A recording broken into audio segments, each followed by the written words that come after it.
மாங்காய் இஞ்சி ஊறுகாய் தயார் செய்யும் விதம். ஃபஸ்ட் இஞ்சி தோல் க்ளீன் செய்து இதே மாதிரி துருவி வைங்க.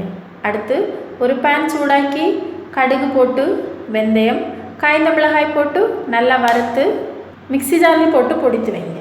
அடுத்து பேனில் ஆயில் ஊற்றி ஃபஸ்ட்டு துருவி வைத்த இஞ்சி துருவல் போட்டு நல்லா வதக்கி இது கூட மஞ்சள் தூள் பெருங்காயத்தூள் புளி போட்டு நல்லா வதக்கி 4-5 மினிட்ஸ் குக் பண்ணுங்கள். இனி இதை மிக்ஸி ஜாரில் போட்டு பேஸ்ட் அடித்து வைங்க. இது கூட பொடித்து வைத்த மசாலா பொடி போட்டு வதக்கி லைம் ஜூஸ் தேவையான அளவு உப்பு போட்டு நல்லா மிக்ஸ் பண்ணுங்கள்.